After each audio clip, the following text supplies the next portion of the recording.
Hoy, en mi permanecer, cuando el día se acabe, voy a regresar a ti con una acción de gracias y un acto de perseverancia, de permanencia. No me voy a dormir sin antes decirte a ti las buenas noches y volverte a agradecer.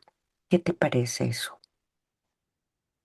Muy bien, Y muy bien. mañana voy a mostrar mi permanencia haciendo lo mismo, levantándome, buscar mis laudes y en mis laudes buscar mi evangelio, reflexionar, hacer la oración y hacer mi compromiso.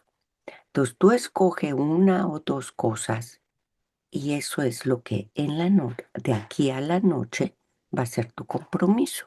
De esa manera práctica estás encontrando y viviendo lo que Dios te pidió. Muchísimas gracias.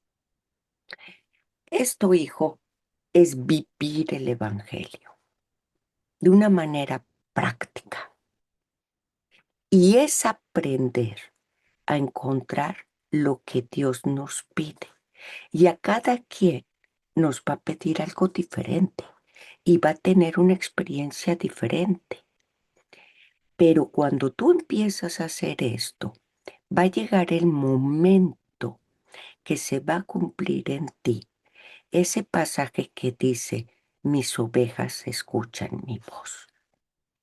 Y se te va a hacer muy fácil descubrir lo que Dios te está diciendo.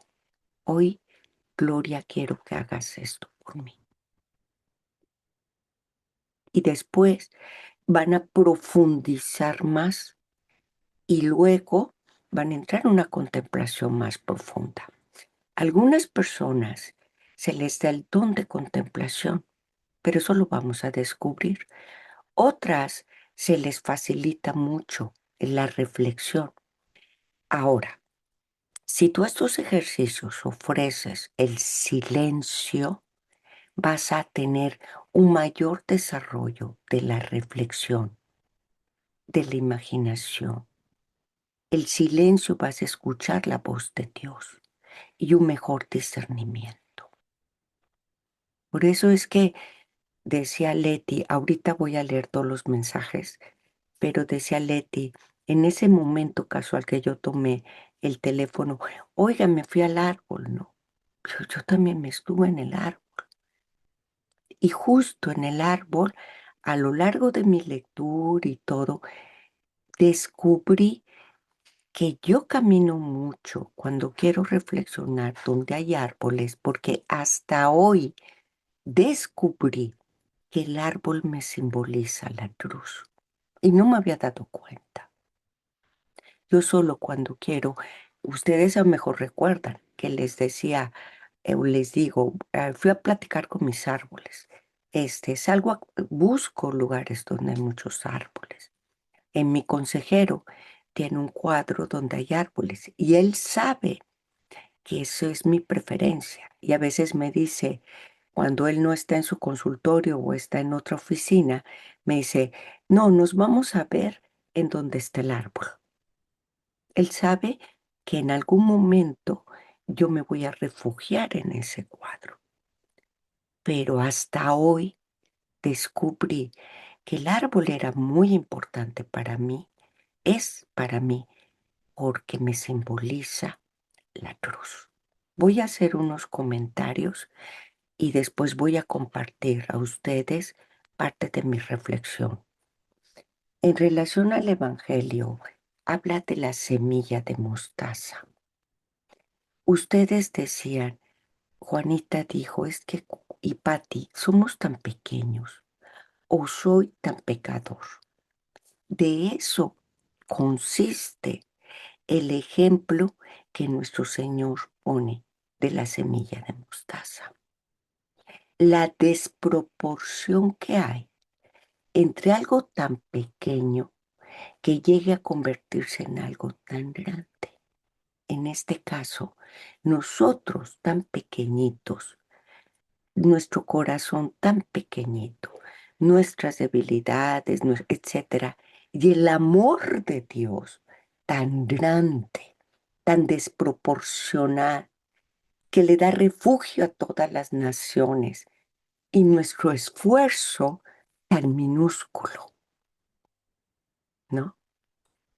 Eh, la semilla, dice el Señor, crece sola, ¿no? Quiere decir que es independiente del esfuerzo humano, ¿no? Dice, la tierra da fruto por sí misma, como si fuera algo automático. Esto habla de la soberanía de Dios. Voy a hacer algunos comentarios con la interpretación judía, ¿no?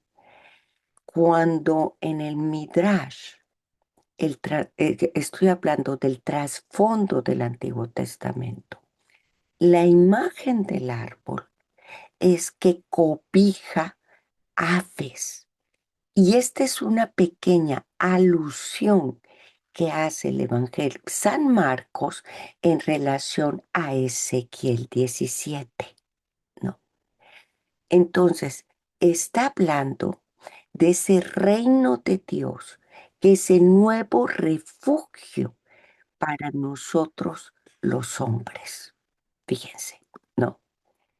Entonces, en la interpretación, nuestro Señor está utilizando este método del Antiguo Testamento que entienden ellos, la referencia a Ezequiel, porque le está diciendo a los oyentes que ese reino de Dios, aunque parece pequeño, aunque parece inactivo, Él, estando en Él, es soberano y va a tener victoria al final. Fíjense, ¿no? Y Él va a tener el control y va a actuar de una manera misteriosa. Pero eso significa también cuando alguien dice, me encontré en ese refugio, también es esperanza, ¿no? En las profecías de Ezequiel, que es una de las conexiones que están dentro del texto, que son muy profundas en el Nuevo Testamento, porque nuestro Señor Jesús está utilizando un lenguaje profético, ¿no? Eh, en Ezequiel se habla de un cedro, ¿no? Dios promete tomar y renovar, un renovar, ¿no? De la copa de un cedro para a que al plantarlo se convierta en un cedro magnífico. Es el lenguaje que está en el interior del texto, que nosotros no nos damos cuenta, pero que los oyentes saben exactamente a qué nuestro Señor Jesús lo está refiriendo. Entonces, el evangelista Marcos está aludiendo a esta imagen, sustituyendo el cedro por el grano de mostaza,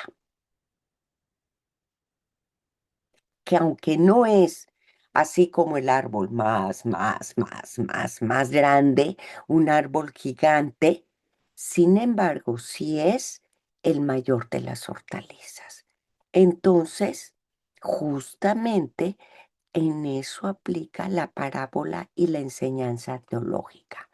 El reino de Dios es como ese cedro que aunque va a plantarse de una manera minúscula y humilde, es persistente y va a dar grandes frutos y a las aves le va a ofrecer un refugio.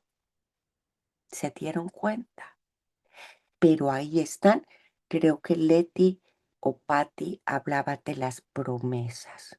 Entonces, igual que como hizo con el cedro en Ezequiel, pues nos habla de la sombra para los aves, de las aves, nos habla el refugio de todos los pueblos, ¿no? Nos habla del alcance universal, nos habla del acogimiento, nos habla de la protección divina, ¿no? Entonces en Ezequiel 17:24 dice, yo el Señor hago secar el árbol verde y hago reverdecer el árbol seco. Ahí está la renovación. Pero en Marcos lo utiliza en 27:28, dice, la semilla crece sin que el hombre sepa cómo, pero es por la fuerza intrínseca que Dios le ha dado. Es decir, por esa providencia divina, por esos actos soberanos, por esa promesa, por esas promesas. ¿Cuáles son las palabras que adquieren un mayor peso en la interpretación judía? Bueno, pues sin duda alguna el hecho de la palabra del reino de Dios, ¿no? El reino de Dios, cuando se utiliza en la palabra hebrea, que si no me equivoco es Malhut Ha-Elohim, Elohim, Elohim, que es Dios, no se está refiriendo a un territorio geográfico, se está refiriendo al reino en el ejercicio de la autoridad, es decir, que dejemos gobernar a Dios. Y esto lo conecto con la providencia. La providencia, comúnmente entendemos que Dios nos da todo, que de Dios viene el dinero, el cobijo, el techo, etcétera. Pero en realidad el catecismo nos enseña que es dejar gobernar a Dios. Es el gobierno de Dios, la autoridad de Dios. La otra palabra clave sería semilla, pero en la interpretación judía tú y yo estamos hablando de una semilla o algo pequeñito, pero los judíos lo entendieron en su lenguaje como todo un linaje, como toda una descendencia.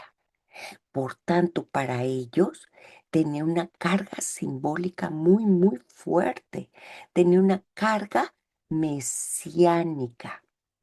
Los voy a conectar con esto. ¿Qué dice el Génesis 3:15?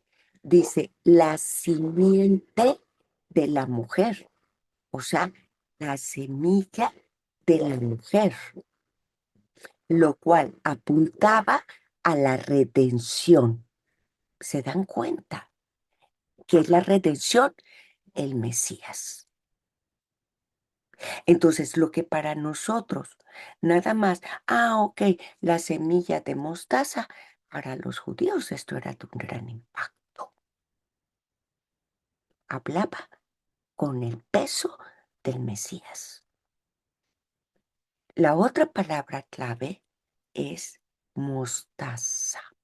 Bueno, pues dentro de la cultura rabínica que se le llama el Talmud, el grano de mostaza significaba también la unidad de medida. Y esto para ellos significaba lo más pequeño al ojo humano, lo más pequeño que el ojo humano podía distinguir. Entonces ellos lo tenían como un modismo judío para, fíjense, pongan mucha atención para enfatizar que ese reino era casi invisible. Invisible, no se ve. Fíjense, ahorita van a ver la conexión.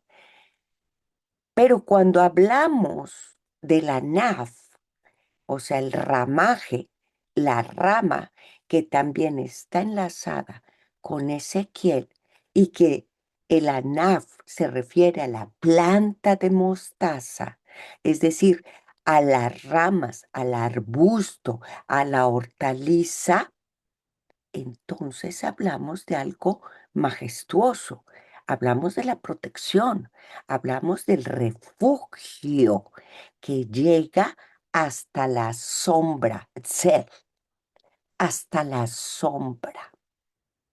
Y eso, en términos rabínicos o del Antiguo Testamento, se refería a la protección divina. Pero ojo, también la hospitalidad. La hospitalidad. Entonces, eso invisible se empieza a hacer, ¿qué? Visible. Visible.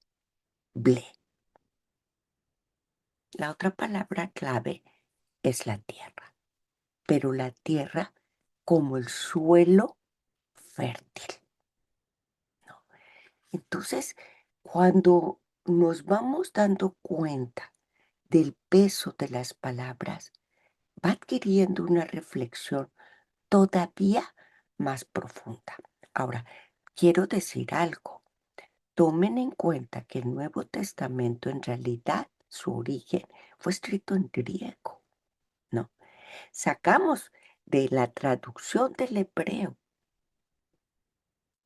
pero el griego aquí lo que estamos hablando es que fue traducido al hebreo. Sacamos de sus raíces del Antiguo Testamento, del hebreo, ¿no?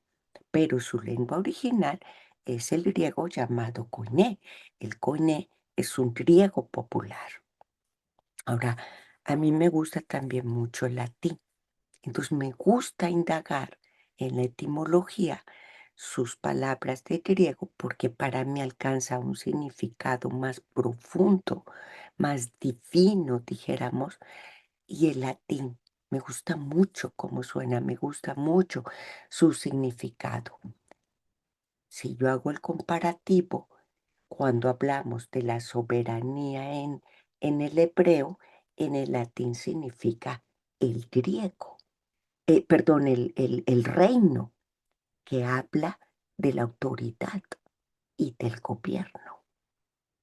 Si yo hablo de la semilla en el hebreo, en latín nos implica también un principio biológico y reproductivo, que esto se conectaría con ese linaje y esa descendencia que encontramos en Génesis. Si yo hablo, por ejemplo, de que da 13 por sí misma, que es el levadá en el hebreo, también significa exclusividad y soledad. Pero en latín significa esa acción voluntaria, espontánea. Fíjense, qué cosa tan increíble, ¿no? Por eso es que yo me tomo tanto tiempo a la hora de hacer la reflexión, porque me encanta leer. Tomo normalmente casi una hora de lectura. Con todas estas palabras, que te puedo decir más, entonces me siento y pienso, ¿cuáles de ellas me mueven? ¿Cómo veo ese refugio, como dice Juanita, o esa sombra, o ese gobierno de Dios en mi vida? Dejo que gobierne. Hay una línea que dice, escucha. Hace poco decía, pon atención. Lo escucho. Es el verbo shmoné, me parece que es el verbo shmoné en hebreo. Pongo atención. ¿Cómo descubro la voluntad de Dios? ¿Tienen algún comentario hasta ahorita? A mí también me llevó el árbol, que como también da sombra, pero también cómo se utiliza para a veces hacer muebles y todo eso me lleva a San José, que San José como hizo, me imaginaba a San José trabajando ahí con la madera, haciendo la cunita del niño, la mesita, a donde se iban a sentar y hasta el plato y cuchara yo me lo imaginaba. Entonces pensaba que que el árbol, como a veces también esa madera se usa, ¿no? También que la usan como ahorita en tiempo de frío para chimeneas y pues te da calorcito. Pero era Exacto. mi pensar. No, claro, qué bueno. Te fuiste hasta San José. Yo, si me hubieras dicho eso, me hubiera ido hasta la casa de Nazaret. Cómo cada uno tiene su rol, cómo cada uno quizás trabajan en silencio. Y luego de ahí me iré hasta mi casa. No. Bueno, Gloria, en el rato que estabas hablando, yo me recordé de una lectura, incluso también de un canto que llama ah, el tronco, el fruto que nacerá del tronco de Jesé y que representa pues al mismo Cristo, ¿verdad? exacto, perfecto. Y cuando ustedes escriban sus reflexiones, escriban a dónde los lleva. Por ejemplo, a Leti ahorita hasta San José, hasta la casa. A ti a Tronco de Jesé, escríbanlo, porque te das cuenta cómo el Espíritu Santo te va guiando y una cosa que te lleve a otra es para ti. Está haciendo una exploración en ti que al final vas a quedarte en algo muy concreto. Bueno, fíjense, por ejemplo, yo les estaba hablando del griego. Yo no tengo mucha atracción por el griego, para serles franca. Lo lógico sería que si el Nuevo Testamento se escribió en griego, pues yo tratara de buscar su raíz griega, pero la verdad, yo soy muy honesta y tengo que decir que casi no me gusta a mí el griego. A mí me apasiona el hebreo. Yo les hablé del hebreo y del latín. Bueno, fíjense, poniendo este pasaje en su diferencia contextual en cada idioma, lo vamos a poner en la dimensión del hebreo. Vamos a hacer una diferenciación. En la dimensión del hebreo, el reino no es un reino político, es un proceso de fuerza divina. La semilla es todo ese linaje desde Abraham. No depende de nuestra fuerza, pero sí depende de la promesa de Dios y su fidelidad en su palabra. Esa es la interpretación hebrea. En la dimensión del griego, habla que el crecimiento es un impulso interno que no necesita de ningún empuje, ni marketing, ni esfuerzo humano. Tiene una vitalidad propia. Nuestra tarea sería nada más sembrar la palabra, porque el crecimiento es de un misterio, una operación divina en lo cotidiano, ¿no? Pero esa siembra requiere constancia y el reino tiene su propia potencia. Fíjense la diferencia. Pero cuando lo vemos en la dimensión de la cultura del latín, lo primero era el malihut, lo segundo era el automate, y en el latín era el umbra, ¿no? Aquí no es el poder. En la dimensión del latín trataba de expresar la protección. El reino es el refugio de las aves, lo que necesita la humanidad. La fe no es la teoría abstracta, sino una realidad acogedora, concreta, que acoge a otros. Y el reino se mide por la sombra y por el refugio. ¡Guau! Entonces, ninguna está dividida, ninguna dimensión del idioma que sea el lenguaje que se está dividido. Para mí me resulta un complemento. que puede cerrarse de esta manera. Escuchen la frase. Lo que nace como el mashal hebreo se explica como una parábola griego para convertirse en una umbra latín para todo el mundo. Umbra es refugio para todo el mundo. Lo que nace como un mashal se explica con una parábola para convertirse en una umbra para todo el mundo. Quédate con eso, piénsalo.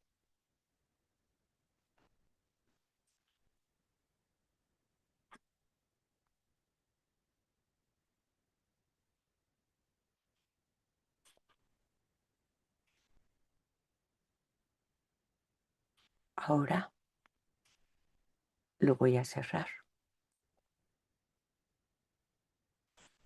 Espero que todavía me estén siguiendo. ¿Me están siguiendo todavía? Sí, Gloria, está muy interesante. Sí. Bueno, con esas últimas palabras lo voy a cerrar. Así como Juanita cerró con su oración tan bonita, vamos a cerrarlo nosotros. Escuchen. Mm.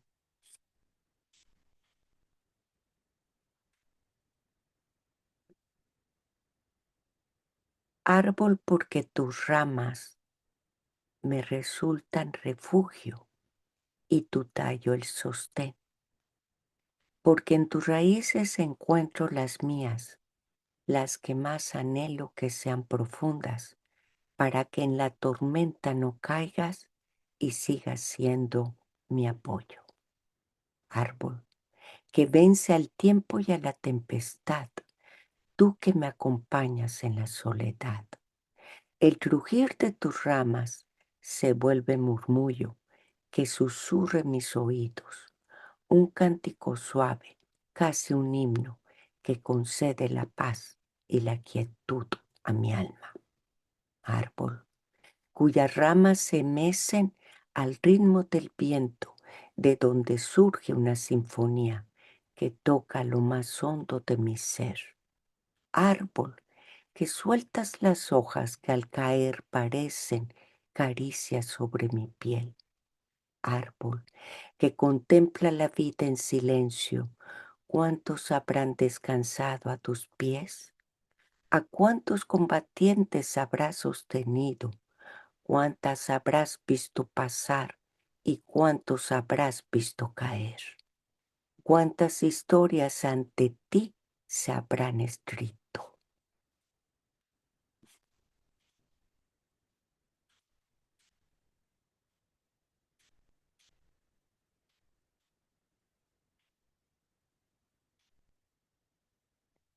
Árbol, cuyo tronco sostuvo al amor, cuando el mundo ya no supo sostenerlo, por amor fue herido y con amor fue abrazado, y ante el amor despojado se inclinó hasta tocar la tierra.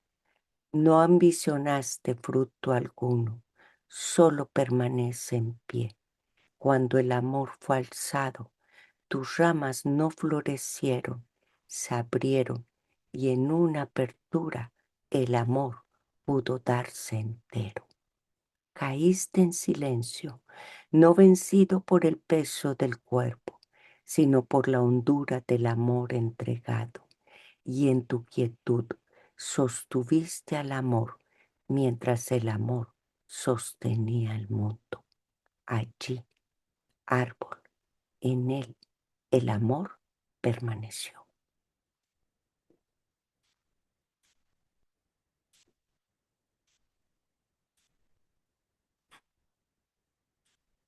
Pregúntate, ¿qué en tu vida ha representado el árbol? ¿Qué en tu vida ha representado el árbol que te ha sostenido en los momentos en que el amor parecía no sostenerse por sí mismo.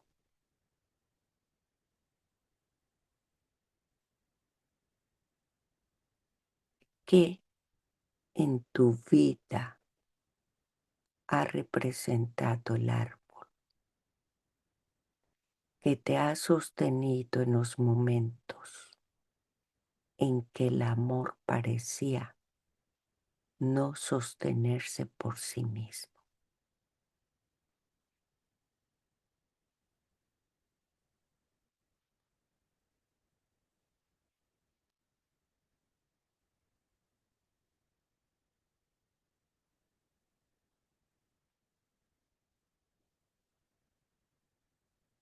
Pregunta: ¿qué silencios de mi vida